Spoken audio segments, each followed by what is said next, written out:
Komið sæl. Þessi maður var hérna hjá okkur síðast, Sverrir Jakobsson, handknattleiksmaður hinn mikli, landsliðsmaður með meiru. Það kominn gestur, hann nú kannski landsliðsmaður líka, ég veit það ekki. Hann byrjaði snemma að vinna í fjölmiðlum, vann meira að segja hér í þessu stúdíói, þar sem við erum núna. Hann fór svo að lærði þetta heilmikið og ég held að hann hafi mastersgráðu í þessu öllu en hann titlaði sig fjölmiðlamann.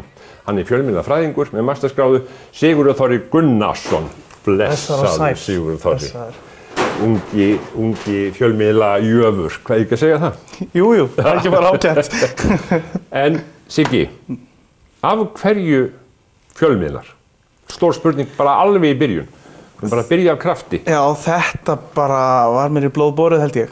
Ég bara man varla eftir mér öðruvísi heldur en með einhverja svona áráttu sko fyrir þessu.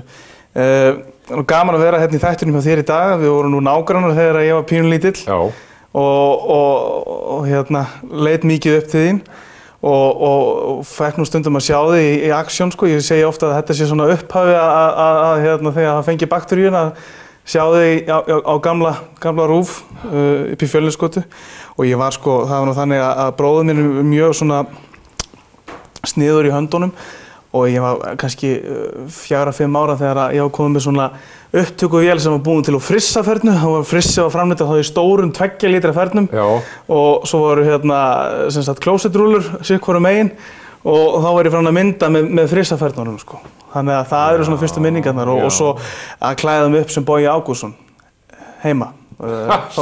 Bogi? Já, hann var eitt helsta goðið og ég var ekki gamall þegar að ég satt fyrir framan sjónvarpið heima hérna, með bekk og kominn í fín föt og hreyfði svo varirnar eftir Boga Ágústsssyni. Það eru svona fyrstu minningarnar og það þróaðist áfram. Ég var sko farin að setja upp sett í herberginu hjá mér, fréttasett þar sem að ég lék svo fréttirnar á kvöldin sko. Já. Þannig þetta allt ég að byrjað bara 5, 6, 7 ára aldrei. Þannig að ég var töluvert í þessu? Já, ég segi það alltaf sko. Alveg bara það að geta setið og tala við fullt af fólki með að opna fyrir mikrofónin, það fannst mér alveg ótrúlega töfrar sko. Alveg ótrúlega. Kom ekkert annað til greina? Nei. Það er bara þannig. Hvað sögðu mamma og pabbi? Þetta var svona misjant. Mamma sagði stundum að ég væri með sko bara útvarpsþráhyggju af því að ég væri alltaf í leikjum og alltaf að hugsa útvarp eða einhvers konar fjölmiðla. En þau studdu mig alltaf sko sjálfsögðu. Já, en sögðu ekki, sjáðu hvernig gestur er, ætlar að vera svona? Nei.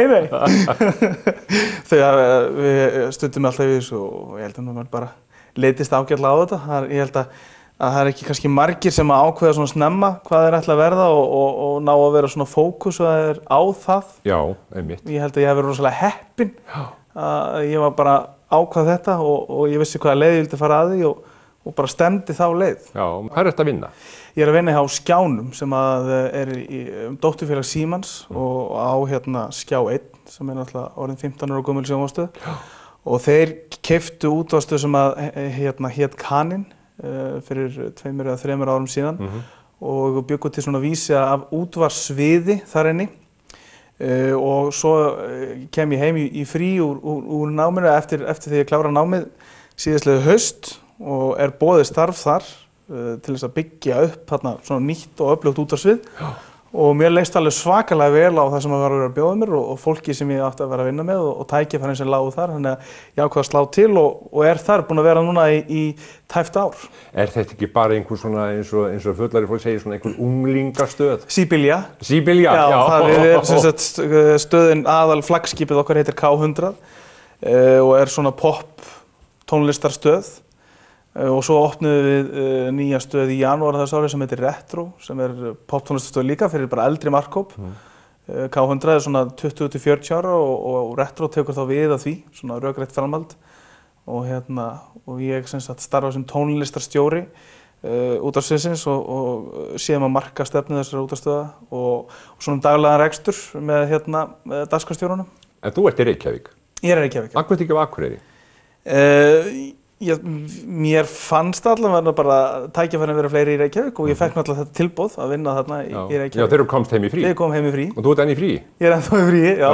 Ég ætlaði alltaf aðeins að halda áfram úti eftir námið, aðeins að sjá svona landslagið þar og var komið 2 tilboð, sem sagt svona launalaust tilboð þar og svona gæla við að reyna að láta það ganga en bara þetta var svo spennandi og flott tilboð og eiginlega bara gat ekki sagt nei við því 25 ára gamall. Þannig að ég er hérna heima og unni vel í Reykjavík. Er það áhuginn á starfinu eða er það svona frægðin eða hvað að kalla það sem getur orðið í kringum þetta? Það er áhuginn á starfinu. Ég segi alltaf að ég er fyrst og fremst útvarpsnörd og unni mér best sko að tengja sending stór upp á heiði og svoleiðis var það fyrst þegar ég var að byrja í þessum bransa sko.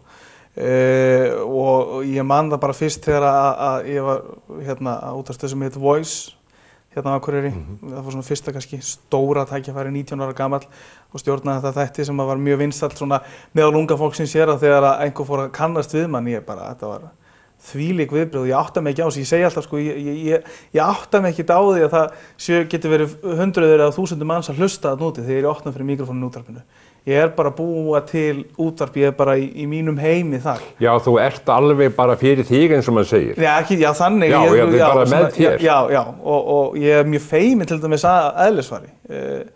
Og þú veist að hringja og panta klippingu sko, getur verið erfitt sko, en að tala í útvarpið eða gera efni í sjónvarpi er einhvern veginn allt öðruvísi sko. En verður þú var eða skoðarðu það sem að fólk skrifar núna á þessa miðla alla og samskiptamiðla og Facebook og Twitter og það er nú skrifað útvarpsmenn oft. Já, og fjölmiðlafólk. Já, aðalega útvarpsmenn, er það nú kannski sjónvarpsfólk líka. Já. Og það fær nú stundum á baukinn hjá svona hinum og þessum Pétri og Pál út í bæ. Ég gerði það fyrst þegar ég var að byrja, sérstaklega þegar ég var að byrja hérna á N4 og svona og þá sá maður oft skrifað sig eitthvað á interneti. Og það var mjög erfitt þegar að maður sá eitthvað neikvætt skrifað sig og hérna, þú veist, maður gæti kannski heyrt 100 góðar athugasemdir og svo las maður eitthvað eitt slæmt og þá bara hrundi allt. Já, hrundi allt. Ég svo lærði það bara að vera ekkert að leita uppi eitthvað, skrifað sig sko. Nei. Bara halda áfram og hlusta sjálfsögðu á gagnrýni því að alltaf getur maður bætt sig og taka hrósir líka sem er gaman.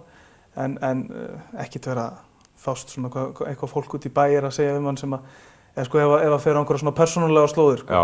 Já. Oft mótar fólk sér einhverja persónulega skoðun á fólki því að það kemur einhvern veginn þannig fram í fjölmiðlum á þess að þekkja það sko. Já.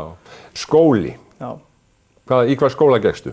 Hérna á Akureyri var ég í Brekkuskóla. Já. Ég er alinn upp á Brekkunni og elska Brekkuna. Það er minn staður í tilverunni. Foreldraðinir, hver eru þau? Það er Gunnar Jónsson og Svanhildur Danielsdóttir, heita þau. Og eru þau ekki bæði í að hafa verið kennarar? Jú, pabbi var kennari í gamla daga í Gagganum. Og mamma er bara kennar alla sína tíð. Af hverju tók ég kennari þá?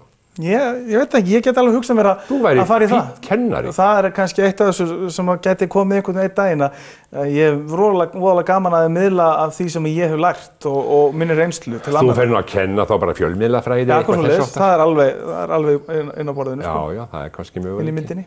Þú átt einn bróður. Einn bróður, Daniel Gunnarsson. Og hann er ekki í þessu? Nei, hann var með DJ-dörum hana sko. Hann var í því og hefur sko verið DJ í mörg ár, byrjaði snemma og spilaði alltaf reglulega ennþá. Hann er alltaf þessu músík heldur en ég, þessari svona raf tónlist. Já. Og er mjög svona fær í því. En spilar þú hljóðfæri? Ég æfði á píanó. Þú æfir það? Ég æfði því á píanó. Æfði? Já, ég gamla dag, ég hætti í kringum 16 ára aldurinn og sér svolítið eftir því að hafa hætt. Og grípur aldrei í þetta eða? Ég reynir svona annað slagið en maður er fljótur að ryðga ef maður hættir sko. Og það er alltaf draumurinn að þegar ég finn einhvern tíma til þess að kannski ég mæta einu sinni í viku og spila á píanó. En fórstu úr Brekkuskóla, fórstu í menntaskóla eða verkmenntaskóla? Fór í verkmenntaskólan á Akureyri og þykir mjög vænt þann skóla, frábær skóli, átti þar 4 frábær ár og svona, tala alltaf fyrir þeim skóla hvar sem ég kem. Ég er mjög stoltur af að Já, stúdentspróf þar. Já. Og varstu svo ákveðin í þig að þú ætlar að klára stúdentspróf og síðan ætlar þú að fara og læra fjölmiðlafræði eða eitthvað slíkt? Ég vissi alltaf, og það kom mjög fljótt, svona, kannski 15-16 ára, að mér langaði til Bretlands að læra. Bretland er svona mekkað í fjölmiðlum. Þeir eru langfremstir með þeirra jafningja. með BBC sem algjörlega frábært og líka frjálsi einkamarkaðurinn mjög góður þar. Þannig ég var alveg ákveðinn að ég ætlaði að gera hvað sem ég þyrfti að gera til þess að komast þangað út og ég ætlaði fyrst að fara í BA-nám þangað. Það bara allt á dýr og stór biti þannig ég fór í fjölmiðlafræðinni hérna á Akureyri. Í háskólanum hérna á Akureyri og bara ánægður með það val, gott að geta verið hérna í heimabyggð áfram og klára 3 ára háskólanám. Og svo þegar ég var búinn með það, þá bara fór ég og sótti um inngöngu í skóla út í Bretlandi og fór að skoða nokkra og sótti um inngöngu í 2, komst inn í báða og valdi mér svo annan og var þar í rúmt ár. Hvaða skóla sóttirðu þar? Ég sótti háskólan í Sunderland sem mér langaði mest að fara í og svo líka niður í Bournemouth sem margir Íslendingar kannast við, það var farið þangað í ensku skóla, rosa margir sem var farið þangað og fekk inngöngu í báða og valdi Sunderland því að þeir voru framar betri skóli. Öflugur í fjölmiðla deiltá eða eitthvað þess að. Já, sérstaklega í þessu námi sem kemur inn útvarp, þeir eru með besta námið í útvarpi í Bretlandi. Einhverjir frægir sem kenna á svona stöðum? Já. Frægir kannski í bransanum þarna úti og eru með mikla reynslu en ekki engar útvarpsstjörnur Nei. Eru útvarpsstjörnur annað en kannski einhvert nafn sem bara með skemmtilega þátt eða eitthvað þess háttar? Nei. Verða þeir eitthvað frægir meira úthávið? Já, í Bretlandi náttúrulega svo þessi showbiz. Fyrir utan Jimmy Savile? Já, það þessi showbiz skilur í Bretlandi sem tengist inn í útvarpið, sjálfsögðu. Þú veist, Terry Wogan, ég veit ekki hvort þú talað hann og svona menn eins og hann sem verða stórstjörnur og yfirleitt fara í sjónvarp, jafnvel fara að leika eitthvað líka og svoleiðis Þannig að það mikið, ég veit ekki hvað ég get sagt á íslensku, þetta alltaf kallað showbiz bara. Þarna úti í kringum útvarpið. Útvarpið mikið svona þar í Bretlandi En fékkstu tækifæri hér á Akureyri til þess að vinna þínar hugmyndir, vinna svona verklega þáttinn? Eða þetta meira... Í fjölmiðlafræðinni? Nei, það meira farið inn á fræðilegu hliðina. Sem náttúrulega var gott af því að ég var það heppinn að ég var að vinna algjörlega á fullu með háskólanáminu. Alveg miklu meira heldur en æskilegt var í fjölmiðlum. Þannig að ég fór í háskólanum og lærði þetta að vera fyrst og fremst fræðilegt. Og allskyns náttúrulega bara allt frá innganga, hagfræði yfir í siðfræði og svoleiðis hvað var þar blaðamennsku og það vantaði kannski svolítið svona upp á verklega þáttinn þar. Við skulum tala Sunderland á eftir en nú áttu að velja fyrir mig lag. Já, þetta mjög erfitt, Gestur. Sérstaklega þegar maður lifir og hræðist í músík. Já, og þú lifir og hræðist í músík. Foreldræðinni spiluðu ákveðna tegunda músík og svo kemur Danni bróðinn og svo kemur þú inn þetta sjálfur. Hvaða lag ætlar að velja? Ég alinn upp í Kings. Það uppáhaldið mitt, en ég ætla ekki að taka þá. Og mamma var í svona Kate Bush og því. Og ég er með rosa breiðan tónlistarsmekk. Eric Clapton og Phil Collins eru efst á blaði hjá mér. Gamlir jaxlar. Gamlir jaxlar og Egill Ólafsson, Þursaflokkurinn og það. Og svo Motown, soul-tónlist, groove, disco og svoleiðis. Ég er mikill grúvari og ég ætla að velja hann annarkvort Earth, Wind and Fire, ef þú manst eftir þeim, eða Luther Vandross sem ég ætla að velja. Hann nú nýrri. Ég ætla að velja lag frá 1981 sem heitir Never Too Much með honum. Mikið grúf og ég kippist alltaf allir til og tek luftbassan og píanóið og allt og hrópa þetta er þannig áhrif hefur músík á mig. Ég byrja allar að kippast til Þannig að þetta er miklu uppáhaldi og mjög grúfi. Við skulum skoða þetta.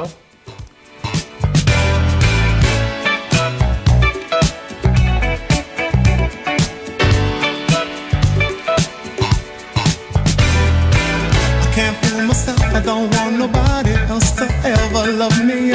You are my shining star, my guiding light, my love fantasy.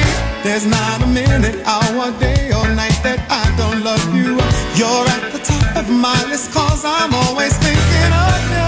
I still remember in the days when I was scared to touch you, how I spent my day dreaming, planning how to say I love you. You must have known that I had feelings deep enough to swim in. That's when you opened up your heart and you told me to come and hold my love. 1,000 kisses from you is never too much. I just don't wanna stop, oh my love.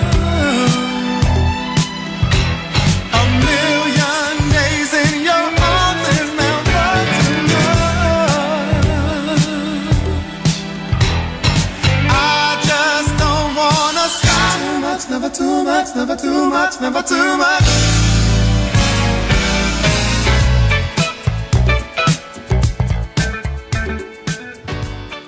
Jæja, ég vildi að hefðu síðan meðan þetta lag var að rúlla í gegn. Viltu segja hver það var? Vandross? Já, Luther Vandross. Luther Vandross. Já, Never Too Much. Never Too Much. Og þetta er alveg yndislegt lag og myndbandið alveg frábært það. Sunderland. Já. Hvar er Sunderland fyrir þá sem ekki vita? Það er í norðvestu Bretlandi, rétt við Newcastle. Ég segi þið að Sunderland sé svona Kópavogur Newcastle sem er nú þekkt borg svona. Já. Og liggja svona saman. Þetta er kallað The North East. Það býr 1,5 milljón á þessu svæði sem er kallað The North East. Og þetta svæði er nú svona gamalt iðnaðarsvæði, voru skipasmíðastöðvar þarna og fór mjög illa út þegar þær lokuðu og Thatcher, hún er nú ekki hátt skrifuð þarna frá. Þetta er svona verkamanna staður og mér leiði alveg svakalega vel að þeim. Leist bara leiðu steg út á lestinni, ég var að koma að skoða skólann þá bara fann ég að þetta væri staðurinn. Já, er það? Ótrúlega vinalegt, andrúmsloftið þarna er alveg ótrúlegt og bara svona hægt og gott samfélag. Og þarna fílaði ég mig alveg botn fór og fótbolta náttúrulega hver einustu viku og er orðinn harður Sunderland stuðningsmaður í kjölfar á því. Heyrðu, býtu, hver þjálfar Sunderland núna? Hann heitir Gus Poyet. Hann tók við að Di Canio, Paulo Di Canio sem var rekinn. Já, hann var rekinn, brjálæðingurinn. Brjálæðingur, algjör. Gaman að fylgjast með honum á vellinum, yndislegt. Hvernig gengur þeim núna? Sæmilega? Já, gengur betur enn í fyrra. Þannig að það er miðja deild svona, rétt rúmlega 10. seti eins og maður segir. Og góð tilfinning á vellinum þegar maður fer að horfa á Sunderland? Já, þarna ef þú vilt, ég segi alltaf, ef þú vilt upplifa þessa sönnu bresku eða ensku stemmingu á vellinum, þá ferðu til Newcastle eða Sunderland. Því þar er ekki þessi túrismi sem er annars staðar. Í Liverpool og Manchester. Og þú ferðu til með svo Arsenal leikvanginn og London og það bara, þar færðu þessa ekta stemmingu. Það eru bara Bretar. Heimamenn bara. Heimamenn, þeir til dæmis hafa farið þá leið þeir hafa ekki hækkað mikið miðaverðið, þannig að það hafa allir tækifæri til að koma með það. Þetta er náttúrulega mjög stéttaskipt samfélag. Bretland er mjög stéttaskipt samfélag. Þarna eru verkamennirnir sem mæta og fá sér sausage og bjór og rópa áfram Sunderland. Já. Alveg æðislegt. En þú ert búinn við akademíuna stórum hluta á Akureyri. Fer til Sunderland, hvað tók meira verklegu við þar eða hvað var það? Já, það var meira verklegt nám og mikið náttúrulega við fekk tækifæri að fara á BBC og kenna mér það og starfsemina þar og aðrar útastöðar og þetta var svona bara, þetta var bæði stjórnun, hvernig á reka fjölmiðla, móta stefnu og því líkt. Þetta var líka fræðilegt, vorum að velta fyrir okkur bara hvaða áhrif hljóð hafa á fólk og allskyns svoleiðis, það er til mikið fræðilegu textum sem er mjög gaman að velta fyrir sig, eitthvað sem maður aldrei gert. Og hvernig hljóð eiga heyrist í útvarpi og hvernig þeir eru að raða saman og hvaða áhrif er þetta að kalla fram og svoleiðis. Og svo náttúrulega var það bara dagskrárgerð, að byggja upp heimildarprógrömm eða lítil innslög eða músíkprógrömm, skrifa handrit og svo framvegis. Og allt á ensku? Allt á ensku, já. Var þetta notað í útvarpsstöðvum? Já, sko, ég sem sagt var náttúrulega framleiða fullt af efnið þarna sem að ég sendi bæði inn útvarpsstöðvar sem ég var að vinna á þarna í Sunderland, lítil lókalstöð sem að skólinn átti reyndar hlut í. Já. Og ég fekk að vera þar með helgar morgunþátt, 7 til 10 laugardags og sunnudagsmorgna, þar sem maður leggur ekki á sig fyrir fjölmiðlana, vakna klukkan 4 á nóttu á laugardags og sunnudagsmorgnum til þess að fara að vera með morgunútvarp og það var rosalega gaman, fekk að vera þar bara, strákurinn mér heiminn. Nei, ég var einn með þáttinn en svo var teimi sem vann í kringum mig. Já. Sem var að sjá að skrifa upp handrit og framleiða og Gerir þú það ekki sjálfur? Nei, þannig er verkabransinn það úti. Ert þú þá bara stjarnan sem að kemur bara beint úr sturtunni og sest niður og fyrir að tala? Nei, ekki alveg svo leiðis, en maður mætti kannski klukktíma fyrir og hafa fundur fyrir og eftir þátt með þessu fólki. Og það var mjög skemmtilegt og svo var ég að framleiða fullt efni og sendi inn í verðlaun þar og sem ég tókst að... Þú vannst í verðlauna? Já. Segðu það því. Það var bara eitt af þessu sem kom líka. Ég framleiddi fullt efni og ákvað að senda 2 stutta þætti inn í svona verðlauna afhendingu, eða bara verðlaunakeppni. Já. Fá tilnefningu og var tilnefndur fyrir báða og var vonaður með það og svo kom að stóra deginum og þá bara vann ég verðlaun fyrir annan þáttinn og og kom mér rosalega óvart og mikill heiður náttúrulega. Hvernig var þetta afgreitt? Ég meina, var þetta á einhverju stöð sem að þú sendir þetta og var þetta að spila þar? Já, þetta heitir British Public Radio, þetta sem sagt svona samtök, útvarpssamtök sem að reka stöðu líka en þetta svona, fyrst og fremst svona útvarpssamtök, svona fullt af útvarpsfólki alls staðar á Bretlandi. Já, sem meta þetta? Sem meta þetta, já. Og það var fólk úr BBC sem og svona stórir spilarar í fjölmiðlasamfélaginu sem voru í dómnefnd þarna og það voru tugir ef ekki 100 innslaga sem að koma inn og svo voru nokkur tilnefnd og ég var tilnefndur fyrir báða þættina sko sem ég sendi inn og svo vann ég fyrir annaðra því þau voru að keppa á móti hverjum öðrum og ásamt 3 öðrum sko. Já. Vorum 5 í þarna tilnefnd. Fékkstu bikar? Já. Nú fékkstu bikar? Já, svona glerskúlptúr einhvern. Já. Sem við hefum á skrifborðinu núna í vinnunni. Já, það er nú ekki amalegt að vera í skóla og fá velvönd fyrir það sem maður er að gera. Þannig að ég grínast alltaf með það ef einhver er með leiðindi um í vinnunni, ég segi bara talaðu þennan eins og Steven Spielberg sagði Óskarinn sinn, talaðu þennan hérna. Það var mikið leið. Já, þú hefur þetta bara hjá þér. Já. Ég ætla bara að benda ykkur á þetta hérna. Já, en sko, svo líkur þessu námi, mastersnámi, og hvað þýðir það? Ég meina, hvað ertu þá búinn að fara í gegnum? Allt þetta verklega og veist alveg hvernig þetta vinnur og... Já, þetta er bara... Stjórnunarþáttinn og allt það líka? Já, það var mjög skemmtilegt að læra það og hvernig á mótastefnu og náttúrulega bara svona mannauðsstjórnun og fleira inn í þessu líka og hvernig á að reka og svo svona snert á þessu náttúrulega, það getur kannski að fara mjög djúpt í það. En hvernig á að reka fólk? Lærður það? Já, mannauðsstjórnun, já. Það er partur af þessu? Það er partur af þessu. Eru hreyfingar og svoleiðis þarna líka? Miklar? Já. Fjölmiðlar eru þannig umhverfi að það er nú ekki kannski mest starfsöryggið í þessu saman hvort það er á Íslandi eða annars staðar. En þetta er samt svona ofsalega eftirsóknarvert hjá ungu fólki í dag. Já. Það er margir sem eru að læra þetta. Ég er ekkert endilega heldur að sækist þetta starfsöryggi, sko. Það þarf ekkert, þú veist, það er bara heldur manni frjóum að hafa ekki starfsöryggi, sko. En þú hefur svona mjög frjótt ímyndunarafl. Já, ég er alltaf á fullu. Og þetta er alltaf á fullu? Alltaf á fullu. Siggi, hefur ekki áhuga á neinu öðru? Jú. Þetta er samt, sko, þetta er áhugamál líka, alveg klárlega. Ég er mjög gaman að fótbolta og íþróttum sem áhorfandi og reyndar að vinna í kringu það líka. Ég hef gert töluvert af því. Bílaáhugamaður. Hvernig bíl áttu? Audi. Ég er mikið fyrir Audi. Já. Ægilega skotin í þeim bílum. Já. Þannig að ég vil helst ekki vera á öðru. Nei. Þýski bílar, almennt séð svo sem. Jáhá. Og þekkjum þannig báður, þýski bílar eru góðir. Já, og veikir það, já. Já. Já, og fleira, ég meina, hefur áhuga á skíðum eða golfi eða útsveimi eða... Nei, ég hef enga þolinmæði fyrir svoleiðis. Nei, þú hefur ekki þolinmæðina? Nei. Mundur þú verða dæmdur eða metinn ofvirkur ef að væri farið út í það? Já, örugglega. Ef þú væri sko 10 ára ætti að fara að skoða þig? Það er alltaf verið að greina alla með eitthvað. Já, greina eitthvað. Já. Þannig að ég sé ekki ofvirkur, sko. Já. Sem bara hefur hjálpað mér, frekar en hitt, sko. Já, ég get ekki trúað öðru, sko. Komstu með eitthvað til að sýna mér? Einhvern fallegan hlut? Já, af því að þetta var náttúrulega bara sem áhugamál fyrst þegar maður byrjaði. Ég keypti mér myndavél mjög snemma, kvikmyndatökuvél, safnaði dósum og keypti þessa vél hérna niður í, sem þá held ég heit Bókvall. Já. Og ég ætla ekki veið, það verið svona 10 ára, það verið kringum 2000, 10-11 ára. Nei, þú segir ekki. Kostaði 77.000 krónur, safnaði það því með dósapenningum af því að ég alveg fyrir það að maður á að eiga efni á því sem maður kaupir sér. Já, og maður tekur ekki lán. Nei, ég er ekki mikið fyrir svoleiðis og gerir það helst ekki. Já, þú vilt hafa peninga til að geta keypt þér hlutinn. Já, ég safnaði mig bara. Siggi, þú ert svona rosalega gamaldags. Ég er mjög gamaldags, ég segja þeir sem vinna með mér, þessi 40 menn sem vinna með mér, þú ert svo gamall, Siggi. Það mætti sem þú maður halda að væri 60, sko. Ég tel þetta að vera kost. Já, ég allavega kýsa að lifa lífinu svona. Þessa vél, Sony Handycam, keypti ég á 77.000 krónur, 10-11 ára gamall og bjó til fyrstu sjónvarpsþættina á þetta. Það er til alveg heill hellingur. Á þetta? Já. Þetta er náttúrulega eitthvað sem að þú átt eftir að hafa upp á hillu hjá þér. Já, fyrsta vélin, alveg klárlega.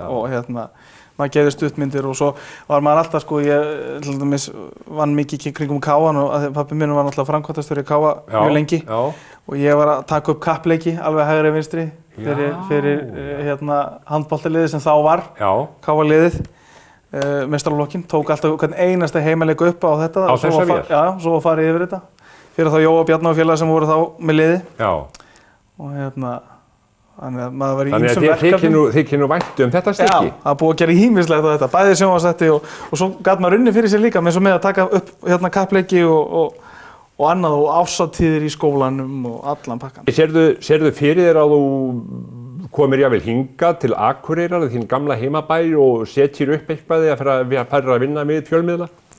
Sérðu möguleik á því? Eru möguleikar?